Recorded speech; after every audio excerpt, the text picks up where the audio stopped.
Cari telespettatori, ben ritornati al nostro appuntamento, ve lo ricordo come sempre in diretta, quindi potete telefonare, mandare i vostri messaggi e naturalmente interagire col nostro ospite. Vi presento, è tornato Flavio, che era tanto tempo che non l'avevamo tra noi, Flavio Manzolini della Lega Nord, grazie di essere qui con noi. Buongiorno a voi. E qui con una molteplice esperienza sia in ambito dei comuni, perché attualmente è un consigliere comunale in un comune dedito al turismo, vocazione turistica, quale quello di Abano Terme, in provincia di Padova, ma anche un'esperienza nel settore turistico. Lei è stato presidente dell'azienda di promozione turistica Padova Terme Euganee. Certo. E con lui investe quindi anche ovviamente di figura politica eccetera, cercheremo di affrontare i difficili temi che riguardano da un lato la realtà dei comuni nel territorio alla luce di questa grandissima confusione fiscale che regna, quindi difficoltà di far tornare i conti, che non è una cosa semplice, dall'altro il problema dell'economia attuale e le possibilità che potrebbero esserci se effettivamente le realtà puntassero più sul turismo, se ci credessero. In realtà il turismo in generale a livello Italia ha subito una flessione molto importante, ne avevamo già parlato, e questo che dovrebbe essere un aspetto economico preponderante, un core business per il nostro paese, invece non è secondario, è addirittura terziario. Se ne può uscire? Quali potrebbero essere le strategie? Partiamo dai comuni del nostro territorio che hanno questa vocazione, senza parlare della città di Venezia perché è una realtà veramente a sé stante, e quindi dei comuni cosiddetti anche minori, e poi vediamo un po' di analizzare il territorio e la realtà che stiamo vivendo in questo momento alla luce di una legge di stabilità che sembra un po' scontentare in realtà proprio i piccoli comuni. Vi ricordo nel frattempo che abbiamo la nuova mail tv7 con voi @triveneta.tv, che questa sera c'è la diretta e il talk show di politica a cui potete naturalmente partecipare e sia telefonicamente che anche con i messaggi, quindi stasera alle 21. Partiamo subito e vediamo un attimo.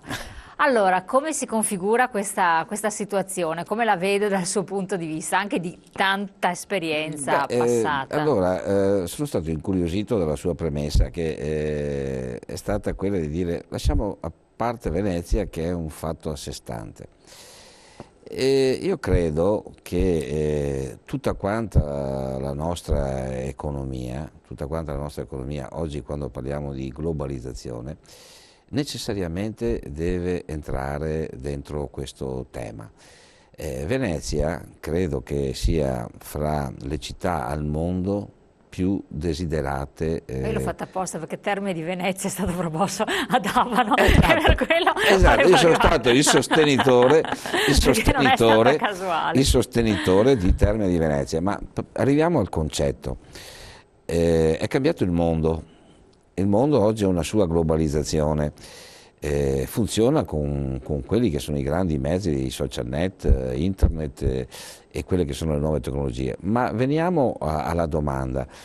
In tutte le parti del mondo, dall'Alaska alla Patagonia, senza allargarsi nelle varie parti atlantiche e pacifiche, c'è un desiderio nel sogno della gente, un desiderio che è innato nell'uomo ed è il viaggio. Attorno a questo viaggio ci sono dei posti dove diventa importante andarci e Venezia è uno dei temi, questo lo dicono le statistiche, lo dicono i dati, una delle località più desiderate al mondo.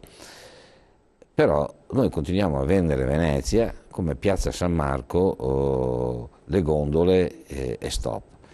Venezia è ben altro, è quello che ha sempre raccontato Shakespeare, cioè è la parte, diciamo così, marittima, levantina, è l'entroterra veneziano. Giulietta e Romeo casca nella Verona come una delle mete delle coppie che vogliono sposarsi, della gente che vuole conoscere questa città con questa storia d'amore che è una delle più belle raccontate al mondo. Allora vediamo che cominciamo a avere nel nostro territorio dei temi che interessano la globalità, ma fino ad oggi abbiamo utilizzato strategie strettamente particolareggiate, direi, no? Quindi io sono uno che definisce Venice near Venice e credo che uno che va a Los Angeles, ah beh certo, no, uno infatti, che va a Los Angeles, lo dici sempre, ma qualsiasi parte del mondo uno che dove va a Los stai? Angeles va a Hollywood, va a Beverly Hills, ma sono località che si spostano dal centro nel giro di 20-30 km, come noi nel nostro territorio, da qui ci spostiamo in 30 km a quello che potrebbe essere San Marco Square o altre meraviglie. Ecco, poi c'è un altro aspetto che è estremamente... Oggi Venezia, se lo andiamo a vedere come si presenta a un certo tipo di pubblico, è fuori da una realtà, diciamo, è presentata da una serie di bagarini, di venditori ambulanti e di altre cose che non possono stare in un salotto. Venezia deve avere la stessa, diciamo, lo stesso clamore, lo stesso di Monte Carlo. Non può essere una cosa, un mondo a cui si accede in punta dei piedi, senza buttare cartacee di qua o cose di là.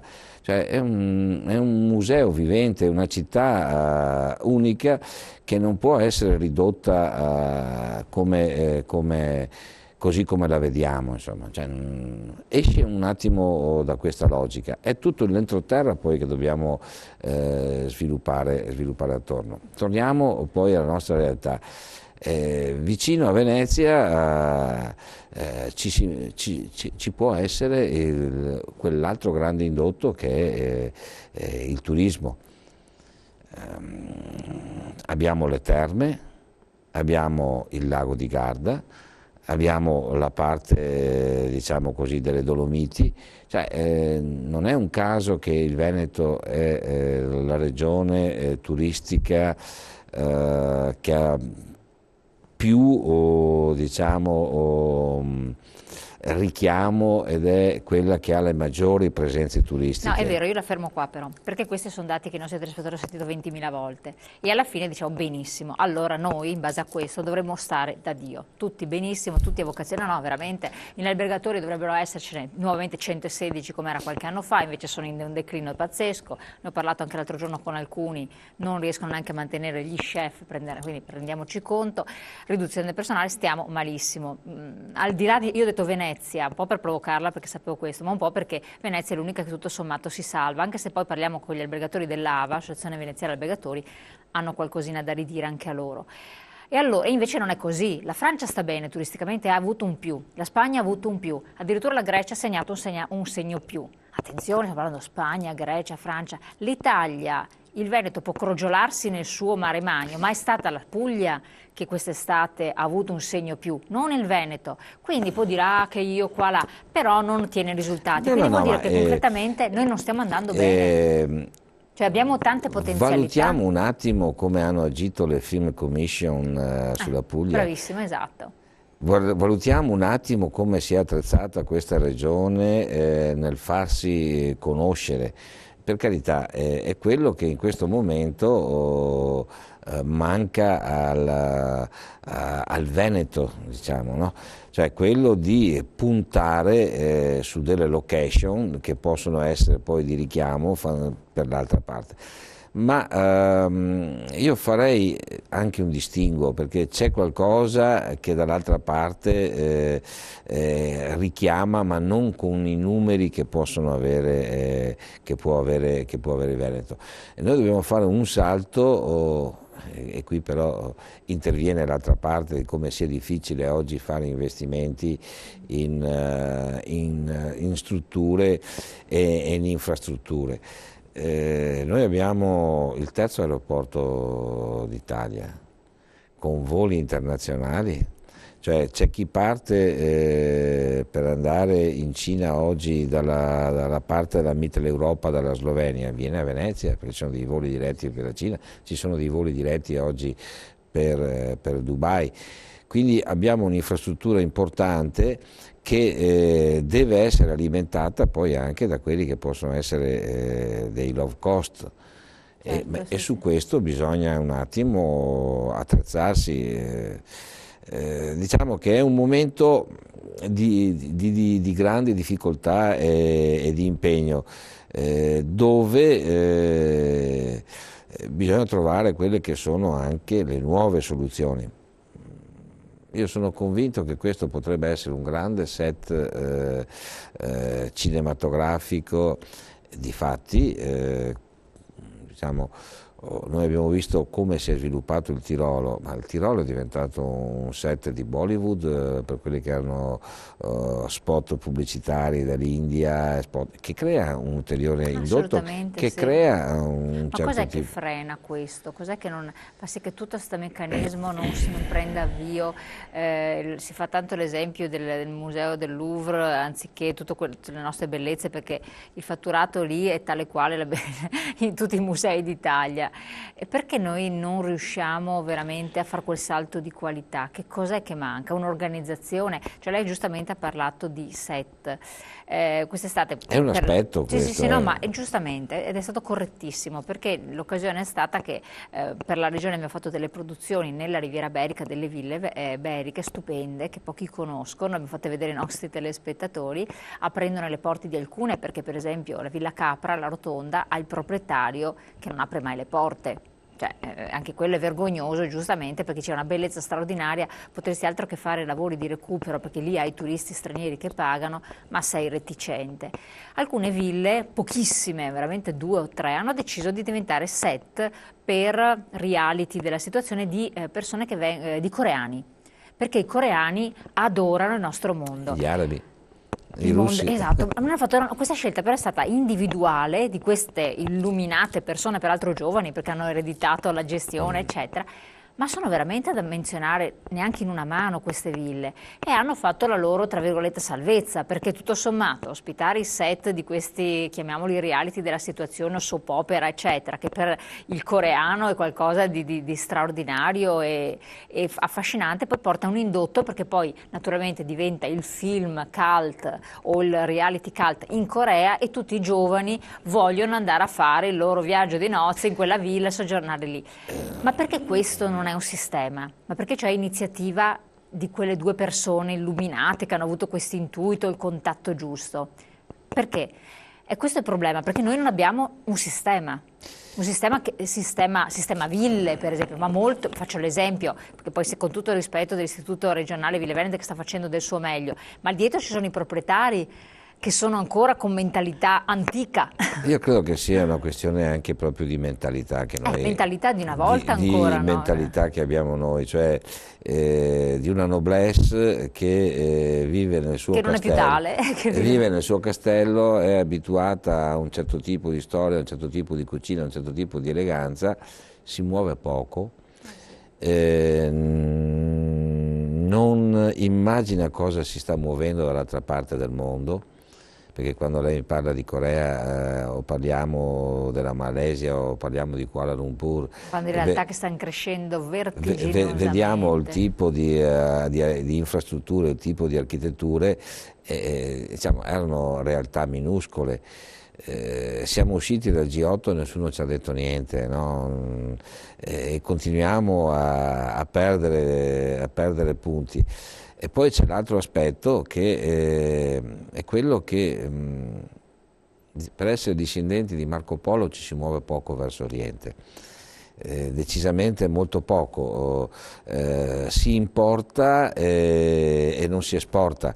Cosa voglio dire? Voglio dire che siamo vittime un attimo di quella che può essere un'invasione di prodotti d'Oriente che hanno messo in difficoltà la nostra capacità produttiva, e dall'altra parte non siamo riusciti ad essere altrettanto diciamo presenti nelle loro realtà.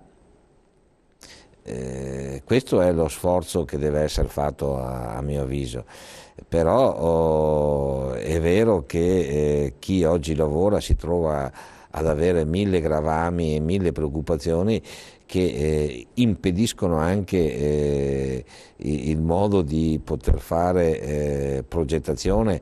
Quindi cioè, torniamo al sistema Italia che non funziona. Si vive di emergenza, di contenimento e non tanto. Ci sono aziende che stanno avanzando, per carità, perché però rispetto a prima si sente una difficoltà e c'è una preoccupazione.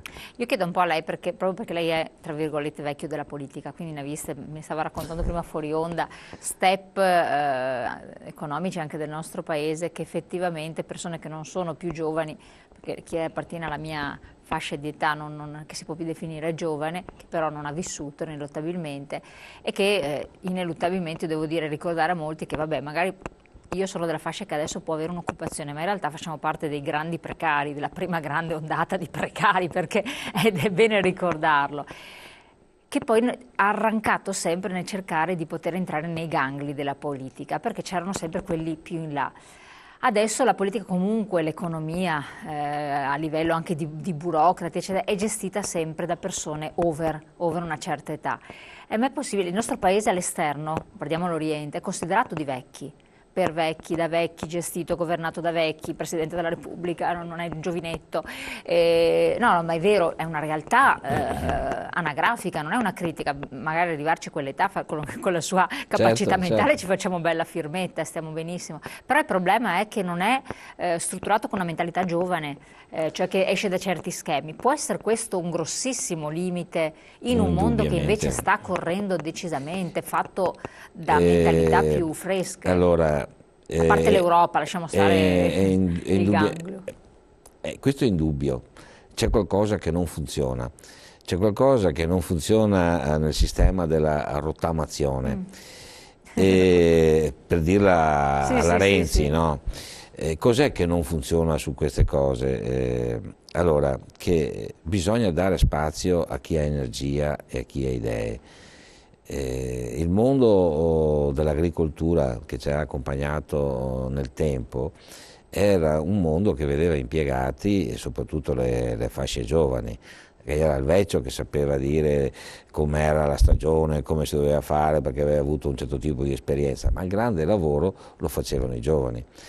Oggi purtroppo i giovani non fanno il grande lavoro, nel senso che non gli è stata data la possibilità di fare il grande lavoro, e per cui la capacità di essere veloci, la capacità di percepire le cose, l'agilità che hanno non vengono impiegate, e quando tu non impieghi una persona fra i 20 e i 35 anni ma la impieghi a 40 anni, lasci perdere quello che era il miglior punto che poteva essere dato. E questo dove noi non siamo stati capaci di organizzarci, perché altre realtà tipo la Germania o tipo la Francia o tipo l'Inghilterra non sono, diciamo, nelle nostre condizioni. Il dialogo fra generazioni è un dialogo che funziona molto, per non parlare dell'Oriente.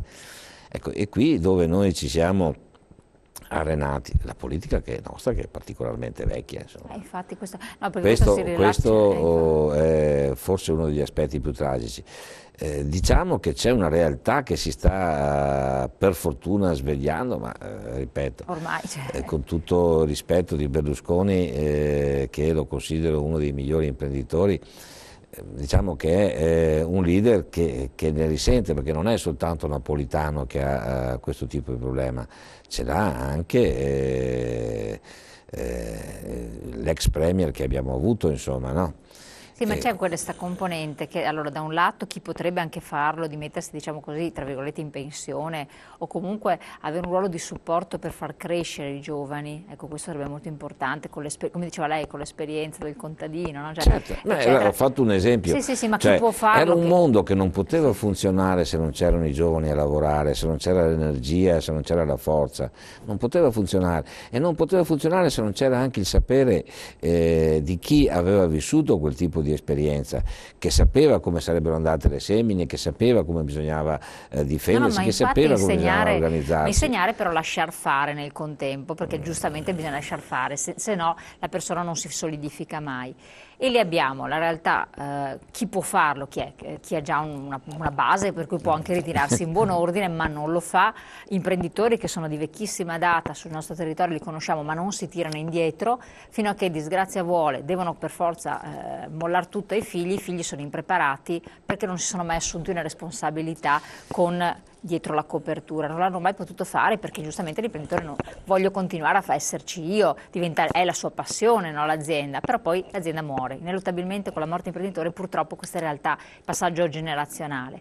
Poi abbiamo invece coloro che volentieri, i nostri telespettatori ce lo dicono spesso, andrebbero in pensione perché sono stanchi, hanno lavorato da dipendenti o da artigiani, ma con le riforme attuali non puoi farlo, non puoi lasciare spazio anche ai giovani seppur lo vorresti, perché devi lavorare fino a un'età vetusta. Abbiamo queste contraddizioni pazzesche, per cui ineluttabilmente restiamo imperativamente un paese di vecchi, per caparbietà di alcuni che potrebbero farlo ma non lo fanno, e perché sono costretti altri. Ci sono professionalità, ad esempio, per dire nel campo giornalistico, se vogliamo, no?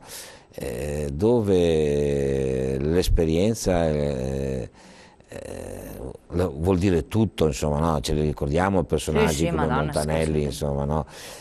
Averne e poi ci sono altri campi invece dove necessariamente c'è bisogno, il manager deve essere giovane, c'è poco da fare, ha una lucidità maggiore rispetto a diciamo che può esserci il vicino, il consigliere che ha avuto un certo tipo di esperienza, ma poi la rapidità di decisione, il vedere il nuovo che avanza sta da quell'altra parte, insomma, sta dalla parte dei giovani.